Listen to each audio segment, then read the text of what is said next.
You know, you've got to remember that politics is all about climbing up the greasy pole, you see. You see, here's the thing. If you are completely and utterly lacking in any sense of self-awareness, and you're absolutely oblivious to what anybody else thinks, you're perfectly suited to be a political leader. If, on the other hand, you are dripping with empathy and you take seriously what other people say, then you run the risk of being very badly hurt. So how do you match? How can you be an effective political leader and be a human being? It's great to be here at Woodford, particularly with my colleague Wyatt Roy, who's the member for Longman. You know, Wyatt, actually, he's got something in common with Bob Hawke, who's also here today. Wyatt and Bob Hawke are the exceptions to the rule that politics is show business for ugly people. And it's good. It's good to see it. But I don't know whether Wyatt. I don't know whether you'll be as handsome as Bob is at his age. Let's just try one more argument from somebody who voted against gay marriage in Parliament. The threat to marriages is not what gay people may do. It is lack of commitment. It is cruelty. It is indifference. It is adultery. It is all of those things. That does change my view of gay marriage. Will you marry me, Malcolm?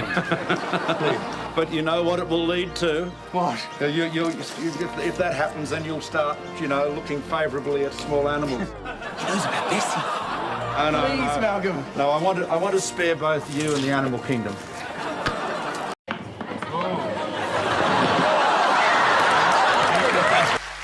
It is our job, above all in politics, to tackle the big issues and to explain them and have the honesty to say to people there are no easy solutions here. Keep in mind that in our fight against ISIL, Australia is the second largest contributor of troops on the ground after the United States. They have been a consistent and extraordinarily effective member of the coalition that has helped to deliver an opportunity for the Afghan people to govern themselves. We have to constantly lift our game in the way we engage with and tackle these extremists, particularly ISIL, but there are many others, as they operate in the cybersphere. Archaic and barbaric though they may be, their use, regrettably, of the internet is very sophisticated. And so I'm pleased that we're going to be working on even closer collaboration there. My firm belief is that to be a successful leader in 2015, perhaps at any time, you have to be able to bring people with you by respecting their intelligence in the manner you explain things. First cab off the rank is Malcolm Turnbull. Now, Malcolm's big problem is that for all his talents, he can't shake the perception that he's arrogant and superior. Yeah, and obviously that's something we can't fix. So we're focusing on something else, his MP travel allowance. Yeah, that's right. Now, under the rules, every Polly's entitled to $175 allowance a day to cover their accommodation costs when they're in Canberra. Now, Malcolm doesn't actually stay at a hotel, though. He stays in an apartment owned by his wife and gives the $175 to her. Fair enough. The Turnbulls need every cent they can get. They're only worth $100 million. Yeah, well, it was news to me that Lucy Turnbull was running a hotel in Canberra. So last time I was there, I tried to book myself a room. Who is this? It's Julian from The Chaser. I'm in Canberra for the night. Julian. Very good to see nice you. It's good. I'm in Canberra for the night and I need somewhere to stay. I wonder if I could lease this place from your wife. Is that all right? No, well, you know, my wife is very concerned about who I spend the night with. And you're the type of fellow that I don't think she'd want to have in the Well, the only problem is I've only got like about $100, and how much is it for you? No, it's not the money. It's not $175 a night, isn't it? No, it's not the money, it's you see. Have you seen some of the good quality accommodation you can get around Canberra, Malcolm? Look at that. Budget in, that's less than $175 a night. Much better, very good service. Oh, adult films on demand? Well, that's obviously more to your taste. Right, OK. All right, well, I suppose you can afford it, can't you? But then again, you're not really paying for it. We're paying for it. Oh, look, that's a pathetic thing to say. Oh, come on. I could sleep under that tree. It doesn't matter where I stay. The government pays me the same amount, right? I just think the landlord's not giving you a good deal. I just reckon you should negotiate with That's between me and the landlord. Right, OK. Well, so you're going to turf me out? Where am I going to stay? No, I think you should go. I think clearly the adult films is what you need, and you should go somewhere else. It's the Canberra budget in. Well, at least one of us is looking after the budget then.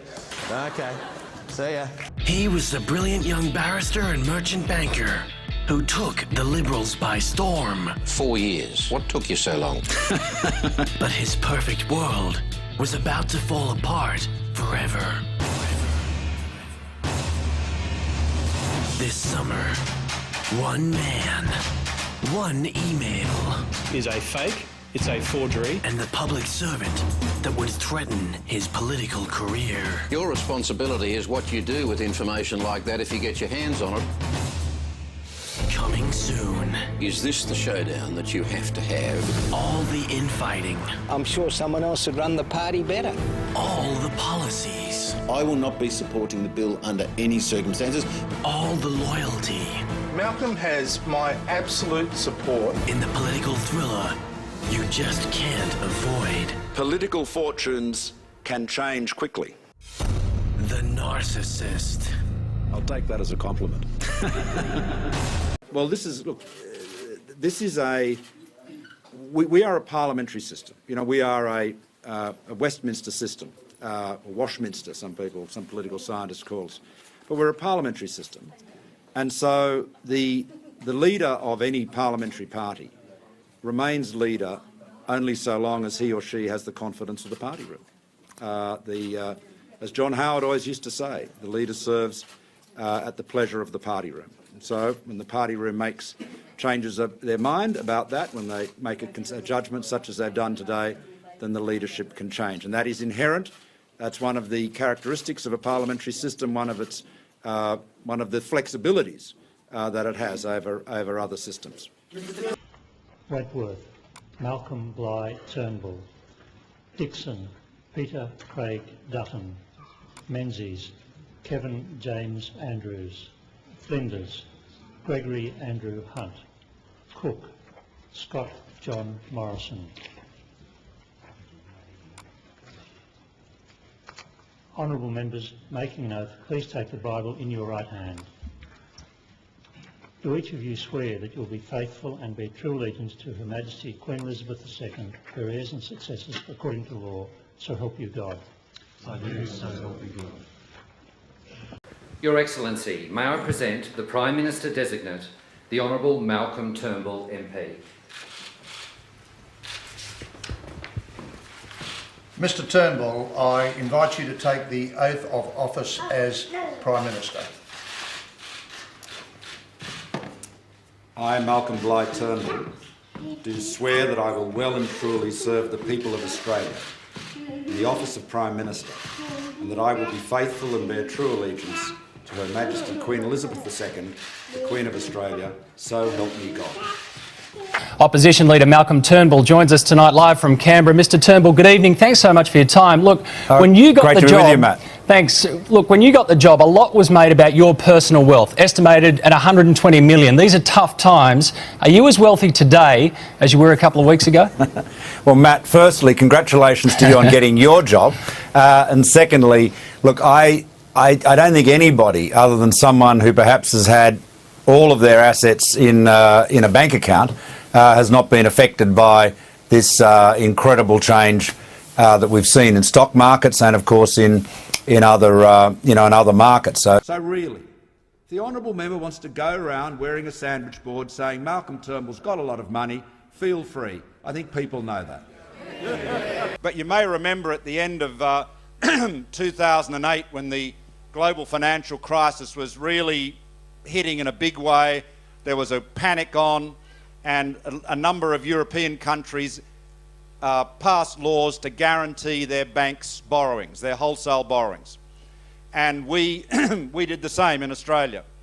And not only did we agree to it, but we actually voted for the legislation to make it happen. In fact, a longer story, but the legislation wouldn't have been passed had I not encouraged the government to do it. I was the leader of the opposition at the time. Now, some will claim that this range of new global threats we see today are symptoms of receding American will or power, and that we are watching the fraying of the post-war order. We reject those pessimists. America is stronger than ever. its economy has rebounded from the Great Recession. How's that for a paragraph of... That was bullshit. Total bullshit. Well, the challenge for any leader. So I can't see it. There's a photographer in front. Hello, you're still there. The challenge for any leader and every leader is to ensure that he or she brings together and brings together, in the case of the Liberal Party, the broad church of the Liberal Party. The Liberal Party is the largest, most diverse grassroots political organisation in Australia. You know what that is? Oh, come on now. That ain't even bullshit. That's horse shit. Pure horseshit. Because it's another day in Dumbfuckistan. The major party candidates for the federal seat of Wentworth presented their credentials to the Jewish community, Malcolm Turnbull wasting no time in reaffirming his support for Israel. The coalition, the Liberal and National parties, believe that Israel stands in the front line, in the front trench, in the battle against terror. A battle that we cannot afford to lose. And we are shoulder to shoulder with Israel in that battle. It is absolutely vital that we in Australia, as one of Israel's few, sadly, absolutely unequivocal allies, gives the State of Israel that unequivocal support. And it's particularly important right now, today, as you reflect on the fast of Tisha B'Av, on the security of Israel. The territory of the State of Israel is just a pocket handkerchief of land. So little space between the border with the West Bank and the sea. So little, no real strategic depth in which to defend itself. Israel faces existential threats that we in Australia cannot even begin to comprehend.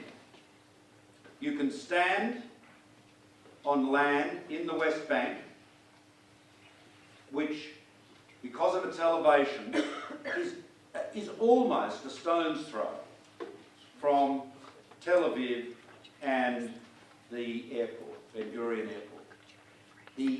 The vulnerability of Israel is extraordinary, and that is why we need to support Israel and recognise that geographical reality of Israel's vulnerability. It faces a truly existential threat, of course, not just from its immediate neighbours, but from Iran. So Israel must face the reality that in its negotiations for a settlement with its neighbours, that settlement must be based on secure, in accordance with the UN resolution, secure, defendable borders. It must be in a position to defend itself, because there is a fundamental duty, as I said at Central not so long ago, the fundamental duty of every state, the State of Israel, the State of Australia, the State of the United States, is to defend the security of its citizens. And we must defend Israel and support Israel in that measure. Now, as I said, the State of Israel has had strong bipartisan support across the board, and I'm proud of that.